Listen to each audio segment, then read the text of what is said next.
Dito sa Papa Dudut Stories, ikaw ay hindi nag-iisa.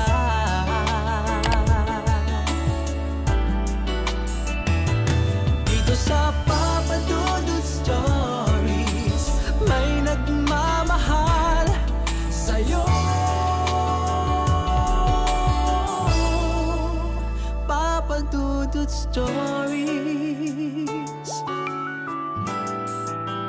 Papa Dudut Stories. Dear Papa Dudut, sa lahat po ng mga nakatutok ngayon, huwag pong kalimutan mag-like, mag-share at mag-subscribe. Maraming salamat po sa inyong lahat.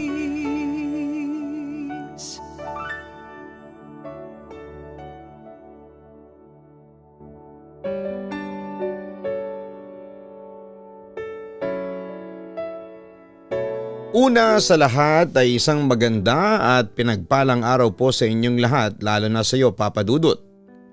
Ako nga pala si Eloy, tubong Catanduanes pero dito na sa Makati nakatira. Nalaman ko ang programa ninyo sa mga empleyado ko na adik sa pakikinig sa inyo.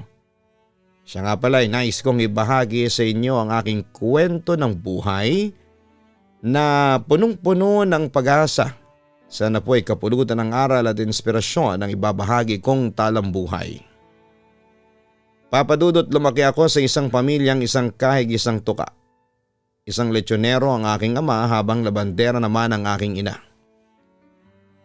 Kami namang magkakapatid ay pagsasaka ang kinabubuhay. Sa murang edad ay nagbanat na ako ng buto. Hindi ko naranasan na maglaro nung ako'y bata pa dahil nga inuuna ko muna ang ilalaman ng aking sikmura. Pero sa kabila ng kahirapan ay nananatili akong masipag at positibo sa buhay ko. Papa Dudut, nang sumapit ako sa edad na 17 ay sari-saring pagsubok ang dumating sa pamilya namin. Nariyan yung nagkasakit ng malubhang aking ama na naging dahilan para maghirap pa kami lalo. Hindi rin kami nakaligtas sa pang-aapi ng aming mga kamag-anak na nakakaangat sa amin. Ganon pa man, nanatili pa rin akong positibo sa buhay at patuloy kong inaalagaan ang aking amang may sakit. Anak, nasabi na ba sa'yo ng nanay mo na nakausap niya ang Tito Celso mo? Tanong sa akin noon ni Itay nang matapos ko na siyang pakainin ng lugaw. Malungkot na tumango ako noon bilang sagot sa kanya. Opo Tay. Kanina lang po ay sinabi sa akin ni Inay na pinapalis na raw po tayo dito sa bahay. Pero pumalag po si Inay, nakiusap na bigyan pa tayo ng kahit na 1 linggo pang palugit. Sabi ko sa kanya. Sa totoo lang ayaw ko talaga ng away. Kung meron lang tayong malilipatan agad, nag-aalalang wika ni Itay sa akin. Huwag po kayong mag-alala Itay kasi naghahanap na po kami ni Ate Sheila ng pwede po nating malipatan. Inform ko naman sa kanya para gumaan naman ang pakiramdam ng aking ama at hindi na siya labis na mag-alala. Eloy, anak, pasensya na kayo ng mga kapatid mo ha. Hindi ko kayo matulungan. Bakit pa kasi nagkasakit pa ako Ako ang haligi ng tahanang ito. Dapat ako ang nagtatanggol sa inyo. At saka kung hindi dahil sa sakit ko, sana'y nabenta yung bahay at lupa natin sa probinsya. May pagsisising wika ni Itay sa akin. Nalungkot naman ako sa aking narinig at sinubukang aluin ang aking ama. Itay, huwag niyo pong sisihin ang sarili ninyo. Ani naman po ang bahay at lupa natin kung nakaratay naman po kayo dahil sa sakit. Itay, mas importante po ang buhay ninyo kaysa sa bahay at lupa natin dati. Ang sabi ko naman sa kanya. Pabigat lang ako sa inyo, sabi niya habang sinisisi pa rin ang sarili. Huwag niyo pong isipin na pabigat kayo. Hindi po kayo pabigat sa amin. Walang may gustong magkasakit kayo. Hindi bali po kapag gumaling po kayo magnenegosyo na lang po tayo. Magtutulungan po kaming lahat, si inay, ako, Lahat po kami magkakapatid. Yun naman ang wika ko kay Itay pagkatapos ay niyakap ko siya ng naiiyak. Anak, sabi rin sa akin ni Itay pagkatapos ay gumanti rin siya ng yakap sa akin. Itay, magpahinga na po kayo para bumilis ang paggaling ninyo. Ang sabi ko sa kanya habang tumatahan. Kailangan kong ipakita din kay Itay na matatag ako nang sa ganon ay hindi bumigat ang kanyang kalooban at mapabilis ang kanyang paggaling. Pagkatapos noon ay pinagpahinga ko na si Itay. At nang makatulog na siya ay saka ako lumabas ng kwarto kung saan ay sinalubong ako ni Inay. Tumawag ang Tito Celso mo sa cellphone ni Sheila. Pinapaalis na talaga tayo dito sa bahay ngayong gabi. Nagbanta pa ang tito mo na kapag hindi pa tayo umalis ay siya daw mismo ang pupunta rito sa bahay para mapaalis na tayong lahat dito. Balita sa akin ni Inay. Napailing na lamang ako sa disappointment sa aming kamag-anak. Si tito talaga ay walang awa. Parang hindi niya po kayo kapatid ha. Pagkatapos noon ay nagtungo kami sa sala kung saan ay naabutan kong naroon din ang mga kapatid kong sina Ate Sheila at Kuya Intoy. Ngayong gabi na raw tayo pinapaalis ni Tito Celso. Sabi sa akin ni Ate Sheila at pagkatapos ay ipinakita niya sa akin ang text message ng aking tiyuhin. Nalumo ako nang mabasa ko ang mensaheng may halong mura at pangiinsulto. Inay, anong gagawin na natin ngayon? Nag-aalala kong tanong noon sa aking ina.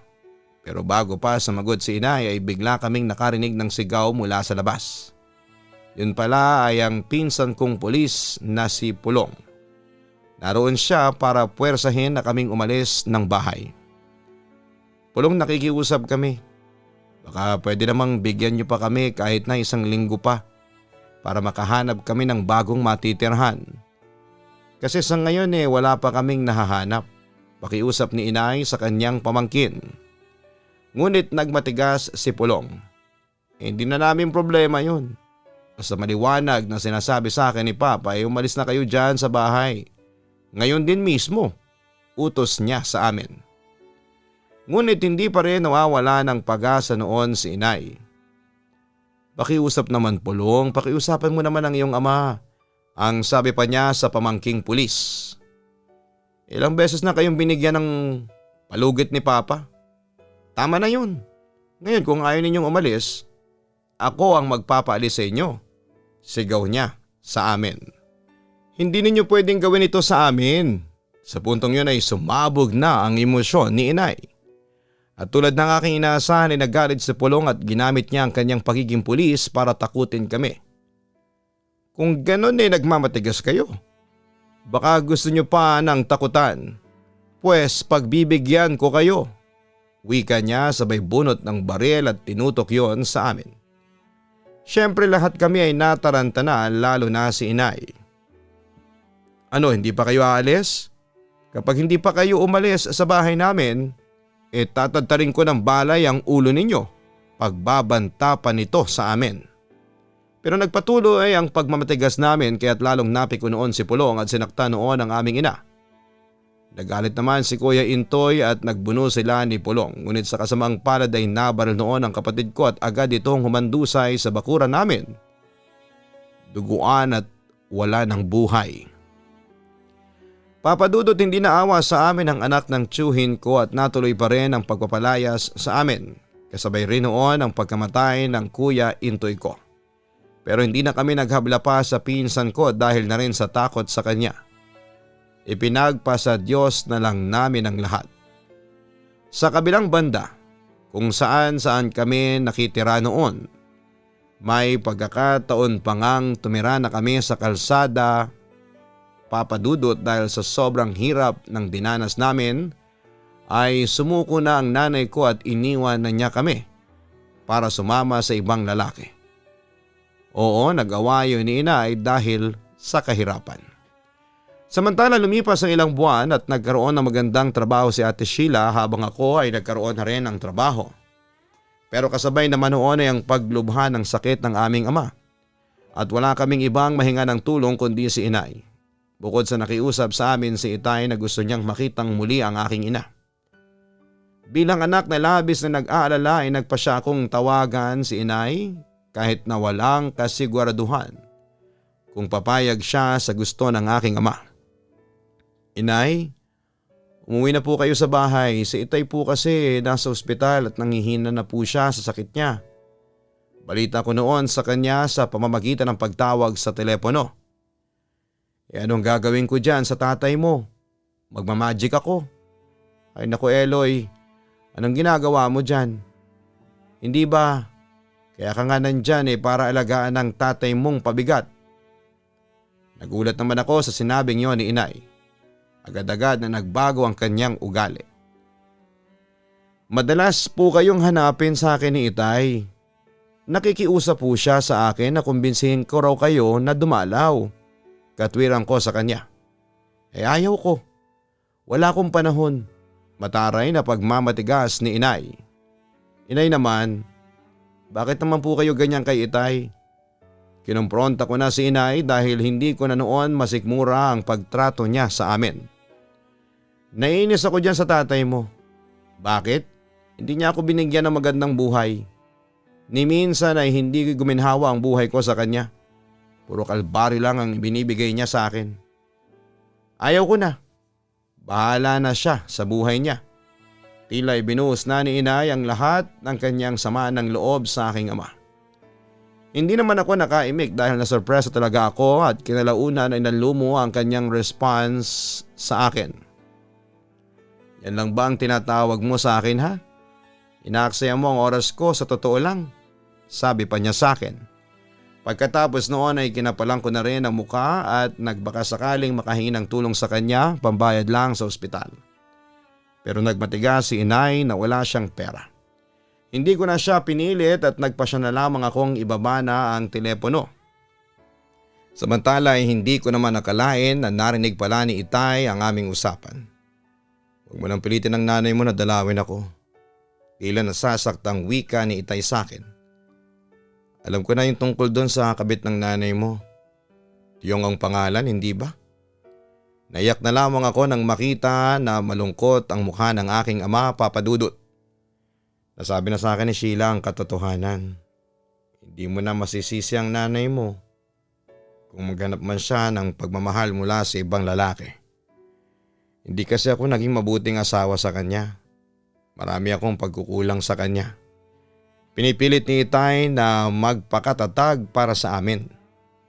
Huwag kang mag-alala sa akin anak. Ginagawa ko naman ang lahat para lumakas ako. Ayaw ko namang maging habang buhay na pabigat sa iyo, sabi pa niya sa akin. Basta Itay, maasahan niyo po ako. Hindi ko po kayo iiwanan. Alagaan ko po kayo kahit na gumaling na kayo sa sakit ninyo. Pangako po. Yun naman ang binitawan kong salita sa kanya. Samantala'y masakit isipin na tuluyan na kaming tinalikuran ng aming ina. Pero imbes na magtanim ng galit o sama ng loob ay hinayaan na lang namin siya. Pinagpatuloy pa rin namin ang buhay at patuloy na nakibaka sa buhay. Pero sa halip na maawa sa amin ang tadhana ay lalo pa kaming pinahirapan. Papa Dudut, ginusto ko na pong sumuko. Pero napigilan lamang ako ng aking ate. Sinubukan ko na lang na maging positive sa kabila ng lahat. Pero isang araw ay isang katotohanan ang aking nadiskubre tungkol sa aking buong pagkatao. Anak, may ipagtatapat ako sa iyo. Ito na siguro ang tamang panahon para malaman mo ang katotohanan. Palimula ni Itay sa akin. Ano po ang katotohanan? Nagtataka kong tanong sa kanya. Tungkol sa tunay mong pagkatao. Eloy, patawarin mo ako kung 17 taon kong nilihim ang lahat ng ito. Eloy, hindi ako ang tunay mong ama. Nagulat naman ako sa naging revelasyon ng aking Itay. Hindi ako ang ama mo at hindi ka namin anak ni Salve. Napulot ka lang namin sa simbahan sa Virac. Dagdag pa niya. Patawad anak kung hindi ko yon sinabi sa iyo kaagad. Samantala hindi naman ako nakaimik noon at sa halip ay naiyak na lamang ako sa katotohanang hindi ko pala sila kadugo. Bala ko sanang sabihin to sa iyo dati pa. Kaso natatakot akong mawala ka sa akin. Eloy, kahit na hindi ka namin tunay na anak ni Salve, minahal at tinuring ka namin bilang tunay na anak. Wika naman ni Itay sa akin. Eloy, ako'y nakapulot sa iyo doon sa simbahan. Walang gustong umampon noon sa iyo. Sinubukan ka naming dalhin sa bahay ampunan o ipagbigay alam sa mga pulis, pero parang may pumipigil sa amin. Siguro ayaw ng Diyos na dalhin ka namin doon. Kwento naman sa akin ni Ate Sheila. Kaya siguro ayaw ng Diyos kasi may mission ka sa amin, Eloy. At eto ngayon, sa loob ng maraming taon ay ikaw ang isa sa mga nagbigay ng lakas at inspirasyon sa akin para lumaban pa ako sa buhay. Dahil sa inyo ng mga kapatid mo ay nakalimutan ko may sakit ako, ang sabi pa sa akin ng aking ama. Sa puntong iyon ay nag-sink in na sa akin ang lahat, Papa Dudut. Kaya pala late registration na nakalagay sa birth certificate ko. Kaya rin pala sa buong buhay ko ay hindi ko naramdaman na minahal ako ni inay. Yun pala ang dahilan. Ibig sabihin pala ay ako lang pala ang hindi nakakaalam sa tunay kong pagkatao.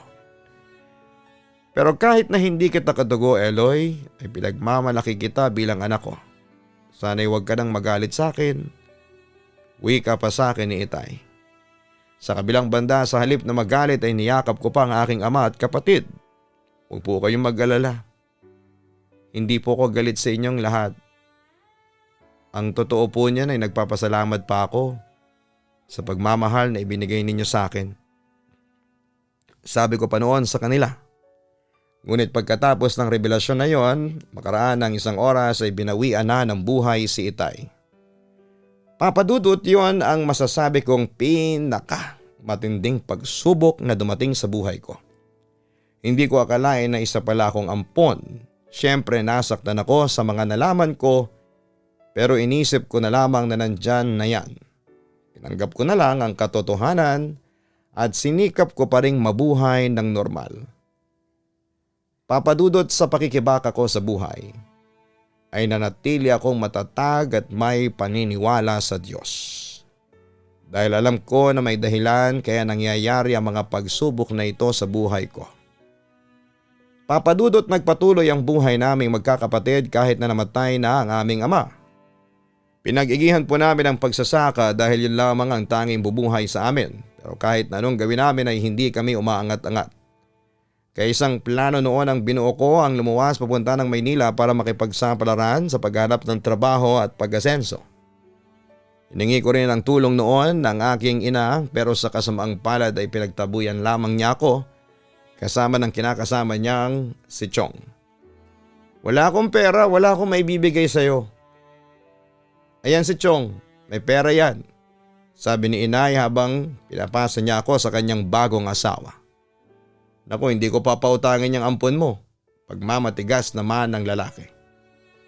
Kung ganun sa iba ka na lang umutang, Eloy. Wala akong maitutulong sa'yo. Tila ba hindi masaya si inay na makita ako at para bang sinasabi niya sa akin na huwag na akong magpapakita pa sa kanya kahit kailan. Sa puntong yon ay hindi ko na napigilang ilabas ang aking saloobin. Bakit kayo ganyan sa akin, inay? Ano bang kasalanan ko sa inyo at ganito na lamang ang trato ninyo sa akin? Siguro nga hindi niyo ako kadugo. Pero naging mabuting anak naman po ako sa inyo. Hindi lamang kumibo noon ang aking ina habang patuloy si Chong sa pagtaboy sa akin. Kaya nagpasya na lamang akong umalis at mag-isang nakipagsapalaran sa buhay. Papadudot nagbabaka sakali ako sa Maynila at pagdating ko rito ay sari-saring pagsubok ang dumating sa akin. Nandyan yung natulog ako sa kalsada, kumain ng mga tira-tira sa fast food at mga lakal ng basura. Pero hindi ako pinabayaan ng Diyos. Dahil isang pari noon ang kumupkob sa akin at pinatira ako sa simbahan. Naging tagalinis ako doon kapalit ng tirahan at pagkain. Papadudot mabilis ako nakarecover noon at sinubukan kong maghanap ng ibang trabaho hanggang sa sinuwerte ako mapasok sa isang malaking restaurant. Magandang hapon po. Sir, siya si Eloy. Bagong service crew natin. Kapalit po siya ni Gerald. Bukod po sa pagiging service crew, siya rin po ang inventory clerk. Masipag po yan. Really? Good. Thank you po sir. Ang sabi ko naman.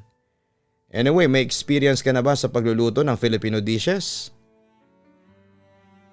Opo sir. Marunong po ako magluto tulad ng adobo, kare-kare, bulalo, sinigang, halos lahat po. Lechon. Naku, may alam po ako sa paglilechon. Dati po kasing lechonero ang tatay ko. Yun naman pala eh. Joy, ayos to ah. Yes sir. Sabi pa ni Joy. Minsan nga subukan mo tong paglutuin. Gusto kong matikman ang luto niya, Joy. Malay mo magamit natin ang talent niya sa pagpapaunlad ng restaurant. Ilalagay ko siya sa supervision mo ha. Sige po sir, masusunod po. Magiliw na sabi pa ni Joy. Naku sir, salamat po. Ang sabi ko naman sa may-ari. At yun nga papadudot nang makilala ko ang may-ari ng restaurant na si Sir Edwin ay nagbago na ang buhay ko. Naging mabait siya sa akin at tinuruan niya akong magluto. Dahil din sa kanya kaya na-promote din ako sa trabaho.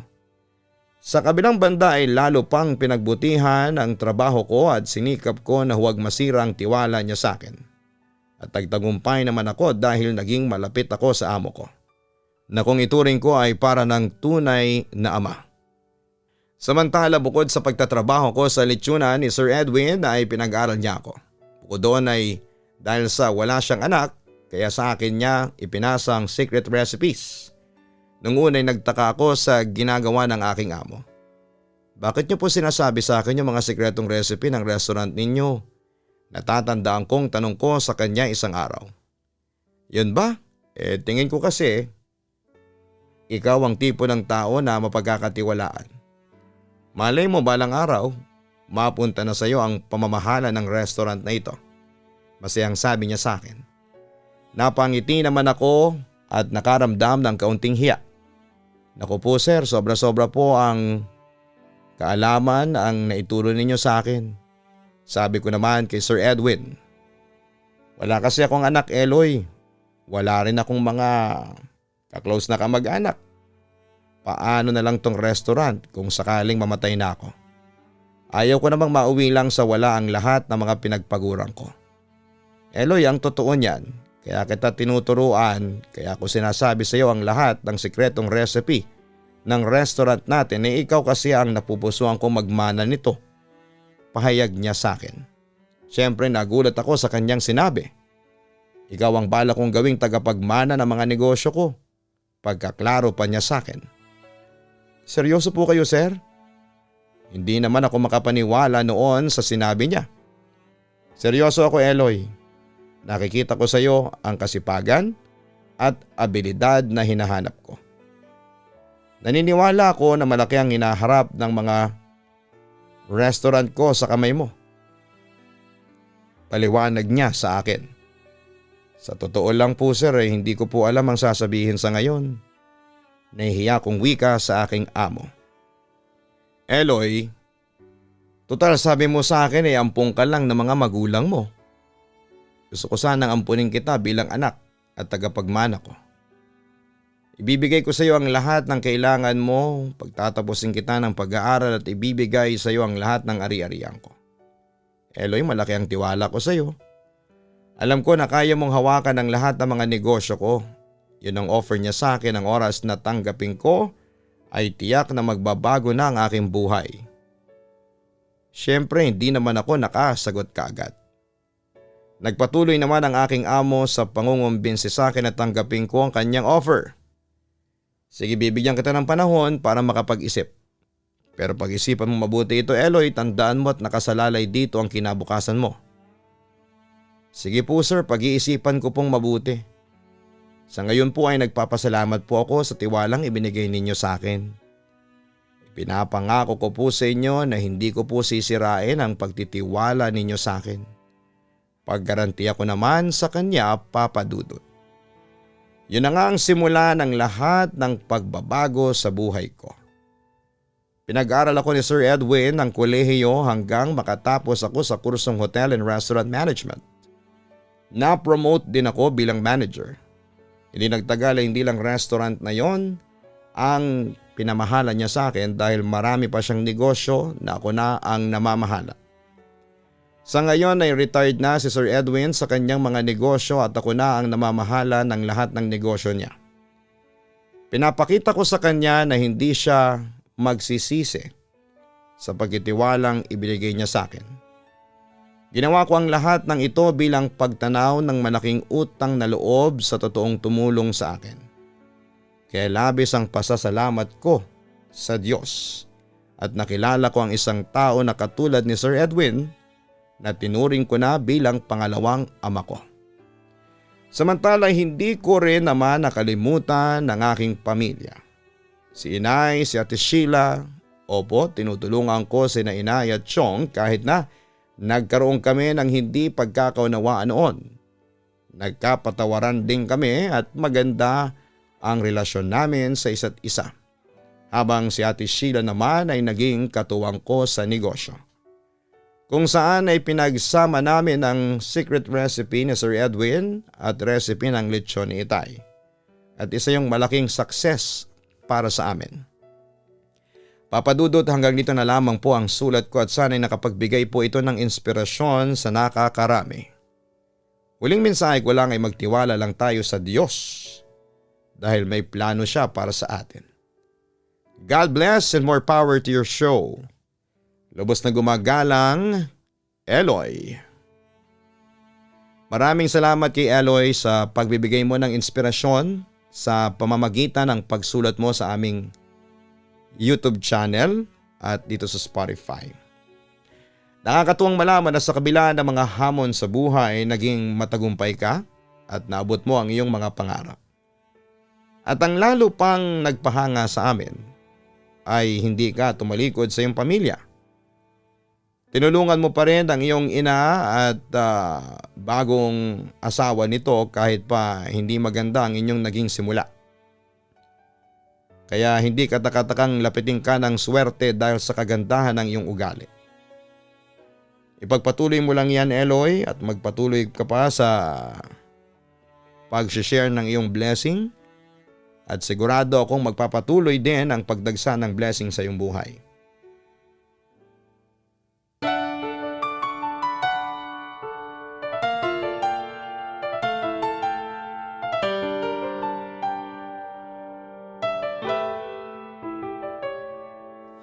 Ang buhay ay mahiwaga,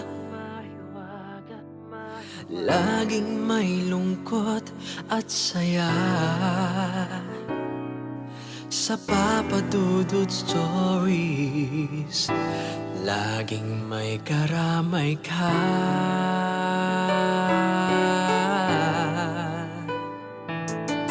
Mga problemang kay bigat, dito ay pakikinggan ka. Sa Papa Dudut Stories, kami ay iyong kasama. Dito sa Papa Dudut Stories, ikaw ay hindi nag-iisa.